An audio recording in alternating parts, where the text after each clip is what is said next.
Hey there everyone, hi, this is Glenn from iHeart Promotions. Welcome to this first video I have ever done, I think, like this, reviewing some of 2020's best heavy metal albums. It was a good year, I think, for heavy metal, not a good year for mankind with all the issues with COVID and stuff, which hit most of the bands, if not all of them, very badly, because obviously they couldn't tour, they couldn't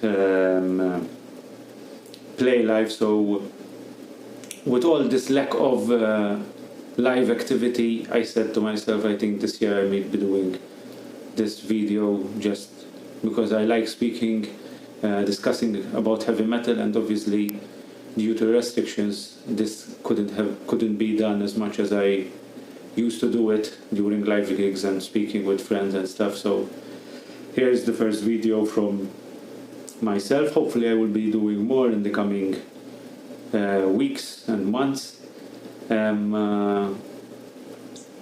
Speaking about albums which I like, which I think are classic albums, new albums, anyway, whatever comes to my mind at the moment. But this video is for the top 5 albums, my favorite top 5 albums from 2020. A few weeks ago, maybe a month ago, I think I did a top 20 list, which then I increased to top 23 because there were 3 albums that I really wanted to include and I had forgotten to put in the list. I will put this list now. You will see this list for those who didn't see it. Check it out, check all the albums shown in this list because they are really good albums. And I will now choose from those 23 my top 5 of the year. So here it goes. My album number 5, I haven't received yet my copy of this album. I've listened to it numerous times on the internet, YouTube, Bandcamp, I think there's as well, I'm not sure. And it is Armored Saint, Punching the Sky. Now, I have always followed Armored Saint, followed their discography quite well. I'm a big fan of theirs. But my interest in Armored Saint grew when I saw them live in 2018 at Up the Hammers, and they put a brilliant show, one of the best shows I have ever seen of a heavy metal band. And obviously when I knew that a new album will be out, I couldn't miss the opportunity to listen to it. And what a great album it is. All of the musicians are at the top of their game. I'm a big fan of the playing style of Joey Vera on bass, but even obviously John Bush on vocals. Amazing performance on this album.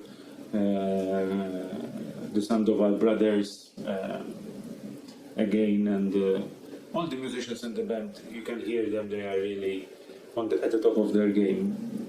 All the tracks follow very easily. This is a classic heavy metal album. No frills, no gimmicks. Great production all throughout. Some of the titles of the tracks are a bit strange, Bubble and Bring in the Ointment or something like that, which made me smile a bit. But all in all, the tracks, the music is what it's all about, and they deliver the goods, basically. I like to listen to this album when I'm driving, because it's one of those albums which really flows well when you're driving. You have to keep your eyes on the road and not headbang all the time, but because you will headbang to this album if you like the style. But it's one of those. It's an easy listen. Everything flows really well from one track to the other. So perfect for driving. That kind of music that I like when I'm on the road. That's that. I hope I receive the album the vinyl, my vinyl edition very soon. Hopefully, it will not take too long. I guess that is all about Armored Saint. We go to the fourth position on my list, and I have my vinyl copy right here, and this is the album. It's Necrophobic, Dawn of the Damned. Now, when I got this album, now this is a band that I have relatively a new discovery for me. It's been about 3 or 4 years now that I've been following the band, but for some reason or another, I have never gotten the chance to listen to their tracks, because obviously you are taken up by there are so many bands to listen to, and for some reason I don't know why I didn't get to know about this band earlier. But when I started listening to their discography, I really like what they have put out throughout their discography. They are a very consistent band. I think there's only one album which is a little subpar basically, but the rest of the albums are really good. Some of them are masterpieces, which is the first one, Nocturnal Silence, for me is one of my all-time favorite, has become one of my all-time favorite albums. But enough of the history of the band, and to speak a bit about their latest output. Love the cover. It's really representative of their music, and even the whole package here, and the photo, the inside photos and stuff. As far as tracks go, they play, for those who don't know the band, they play kind of black death metal with a big emphasis on the black side of the style, basically. Think about this section. Mostly, a lot of people compare them to this section, and they are quite similar, but they have their own peculiar touches as well. Recently, especially in their recent albums, although being a black death metal band, Necrophobic, you can feel like deep down in the core they're big heavy metal fans, because even the construction of the music, the solos, the leads and stuff, it takes you back to the 80s kind of classic metal sound, but yet encapsulated in a black death metal package, basically. So they're not only about the grim and the extreme side in their music. They also have that melodic touch, without being obviously too cheesy in the melodic aspect of things, because obviously I wouldn't love that, and obviously they wouldn't be in my top albums. The first time I listened to this, the first listen, I said okay, but nothing out of this world, basically. But then I kept on listening to it, and each track started getting its own identity, basically, and that's what I like about albums. I don't want to listen to the first track, and when I listen to the last track is basically one long track. I want each track to have something particular, some kind of solo or intro or whatever, and you can start hearing those peculiar things in each track after a few listens. So this started rising up in my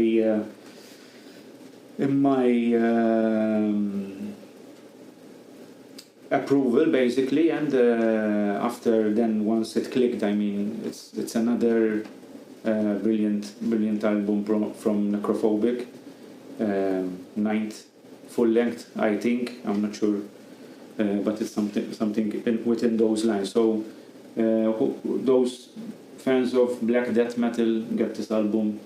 You will really enjoy it, and give it some time, give it some more listens, and I'm sure it will grow on you much more than the first listen. So that's number 4 from my top 5 albums of 2020. So we have arrived to now position number 3. Let me take a sip here before I to wet a bit my mouth.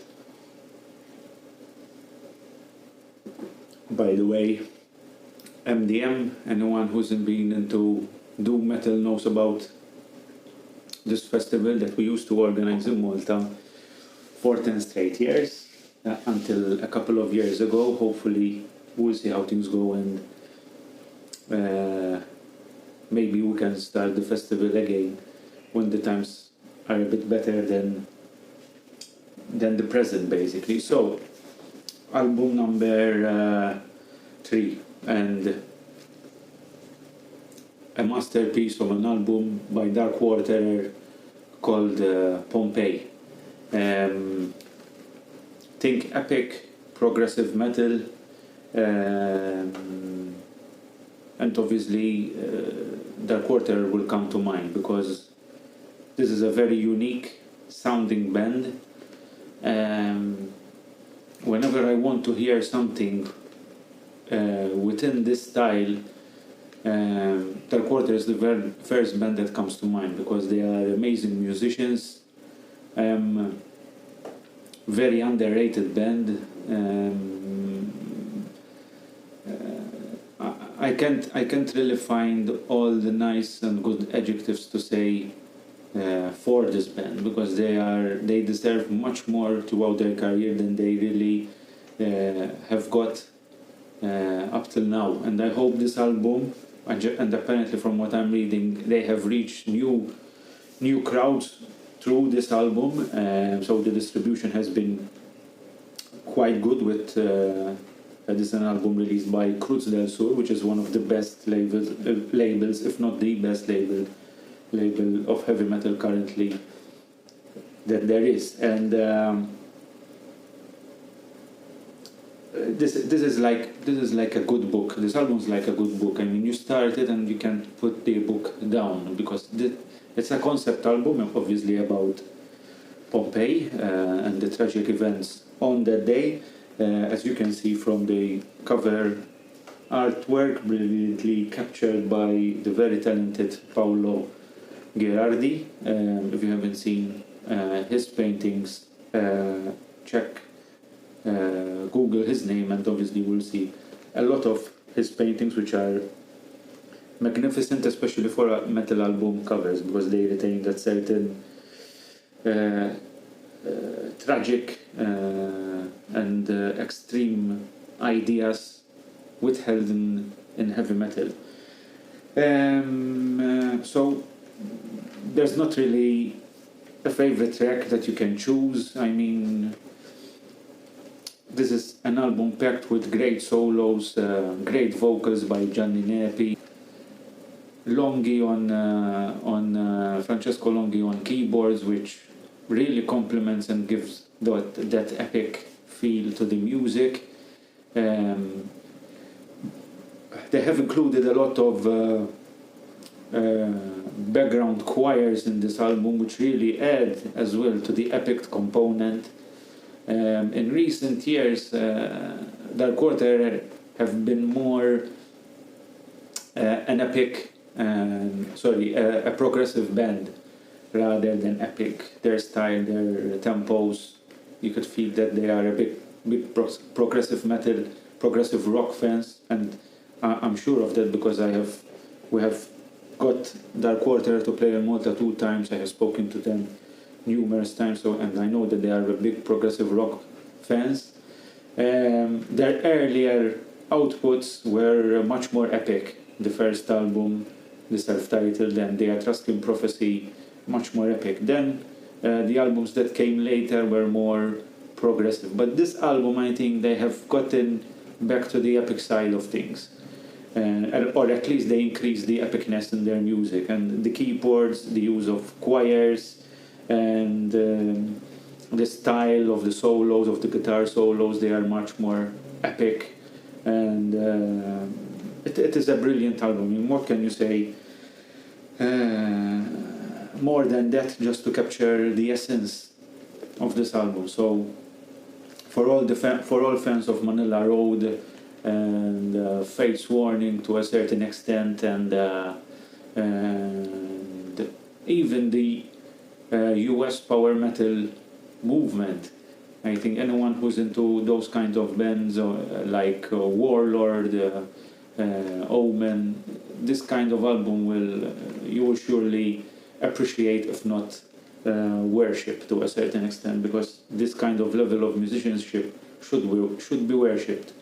And so thanks to all the guys, Gianni, Paolo, and the two Francesco on guitars and keyboards for an amazing album. And I hope, as I had told you some years ago, that the next album would be a concept album on the Knights of Malta and the Great Siege of 1565, was your music with that kind of background and narration of those events would be, for me, I think, a perfect wedding, basically. So my suggestion still stands. Now we are off to album number 2, and it's another Italian band. Let me have another sip.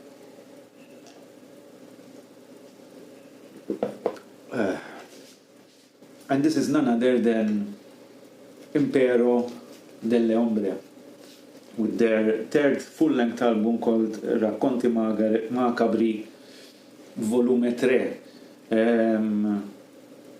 Now, with this band we have moved from the epic side of Dark Water to the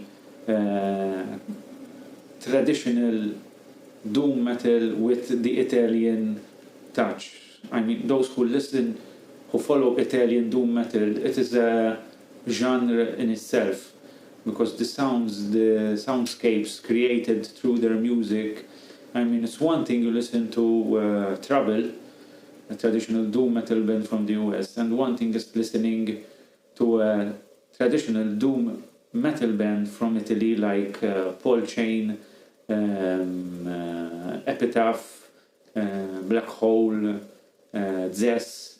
Those are the classic 80s doom metal bands from Italy, which have created their own style. And Impero delle Lombre is one of the few bands that have captured that sound and continued it through the years, basically up until this day. And this album doesn't disappoint. I mean, their first two albums for me are they capture everything that is good about Italian doom metal, the occult side, the mystical side.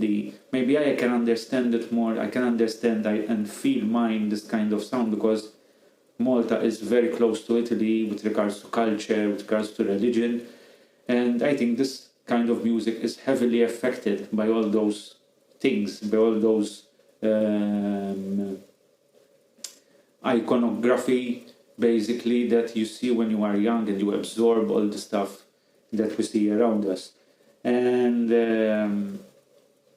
this third album, apart from the first two albums, which are great, I was a bit afraid that the third album would be a bit below par, because after those two great albums, can they really keep up this momentum with another third album? And they really didn't disappoint, because this is slowly becoming my favorite album of theirs. That shows how good this album is, basically. It's in Italian. They have always sung, apart from a few exceptions, in Italian, and I think it really adds to the mystical side of the music, because I feel the Italian language with its syntax and the phonetic of the language, it really lends itself for singing in general, not only metal, but within this style, it really creates a mystical aura around the music that I really love. I know a lot of my Italian friends don't really agree with me on this, because they see Italian as a bit of a disadvantage, but I really don't agree with them. I really see it as a great means of accentuating those kind of feelings that I have mention. This album has been released under the Black Widow label, and they have always released albums which are a package which is of really high caliber. And as you can see from this booklet here, I mean, this is pretty great stuff here, as you can see. Even the paintings and the photos and how the lyrics are made, in perfect harmony with the style of music, basically. So, and that is why I about 12-13 years ago I have changed from buying CDs to buying vinyls, because of this package, of this whole package. And the beauty of it is exactly shown in this record over here. So fans of, as I said, Paul Chain and all the occult, the Black, which have also released an album this year, and it is a great album. It didn't make my top 5, but if I made a top 10, that would definitely be there. And the Black is another classic doom metal band, which captures all this essence of Italian doom metal, as I was describing now. So that is it. L'impero delle ombre, racconti macabri, volume 3. Get this if you're into the Italian doom style. And before passing through for the first position, I would like to do a special mention for 2 local heavy metal albums that deserve to be known much more, because they are really, really good.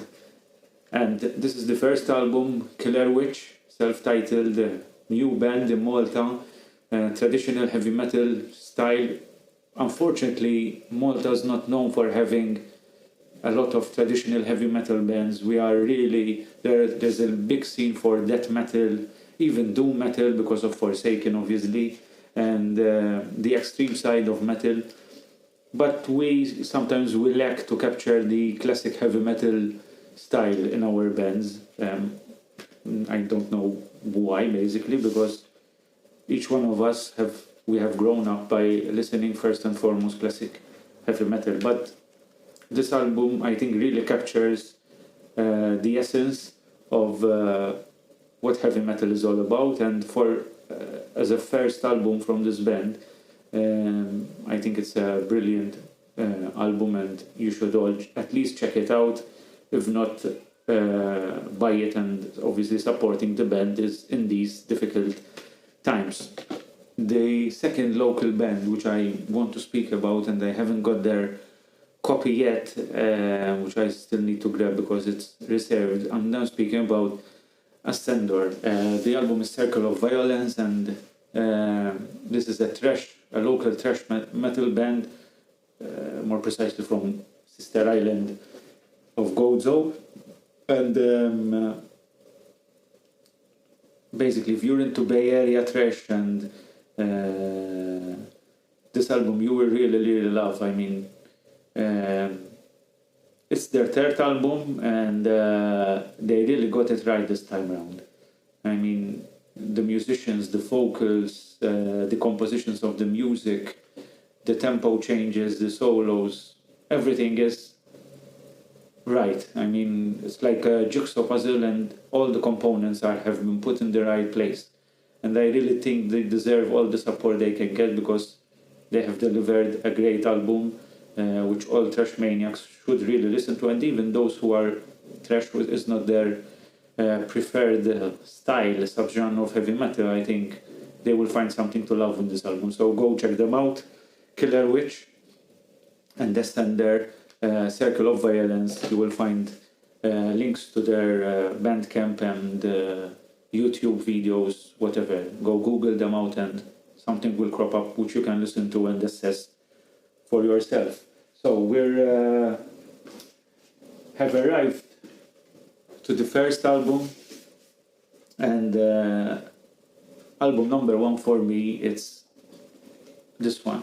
Now, Sir Tungol Forever Black. What can you say about a band releasing an album after 30 years or 29 years? How much is it? And still grabbing the essence of their music from way back to the 80s. How is that even possible after all these years? I mean, even if you wrote the tracks 30 years ago, to grab your guitar and play them and still grab that sound, I mean, it's still difficult. And I'm not sure if these tracks were written from the 80s or early 90s, basically, when the band called it quits, but if that's the case, good. If they have written the tracks just before releasing this album, basically, I mean, what can you say? It's like a miracle. I'm a big Necrophobic fan. I've been one of the first classic heavy metal bands, not the top tier, obviously, not the Black Sabbaths and the Iron Maidens, but just under that tier for me. Necrophobic is one of the bands that I've been listening for so long, and for them to release a new album and be this good, it's incredible. Tim Baker's vocals, it's like he didn't hesitate. It's like he has been put in a freezer or something and released a couple of years ago, and he's continued singing like he had never stopped, basically. And Necrophobic is all about the guitar solos, the riffing, but the guitar solos. And there's a bunch of them in this album, hitting the mark each and every time. If I had to choose a favorite track, Stormbringer maybe, starts slowly but then catches up, and also Before Tomorrow. It's another one of my favorite tracks from this album. Classic heavy metal. If you don't know this band and you're into heavy metal, I mean, you must have been living on the moon, basically, because Necrophobic is an institution. That's what they are. I mean, few bands for me reach the level of Necrophobic. Other bands for me are Manila Road, for example, Pagan Altar. Those for me are the bands that have risen, which are kind of at the top of the underground, not really mainstream, but they have deserved to be at the top, with bands such as Black Sabbath, Iron Maiden, and Metallica and Slayer. I prefer these bands to Metallica and Slayer for me personally, but I know that they have been also, that they are classic bands in themselves, and they have left a mark in the metal scene, but it's preference, basically. But anyway, just to make you understand what coming back after 30 years of not being together and releasing this album is all about. It's not a small feat. And I think if I have to compare one of the best comebacks with this, it might be Satan, when they released their album in 2013 after 25 or 26 years which the band wasn't together. I think that was a very great, very big comeback, and this is on that level as well, if not better. And everyone who knows I'm a big Satan fan, and to say that this must be a really good album. So for me, this is album number 1 in 2020. If you have any suggestions of other albums, let me know. There are some few albums released in late 2020 which I have yet to listen to. Obviously, I couldn't include them in this list, and hopefully 2021 will be as good, if not even better.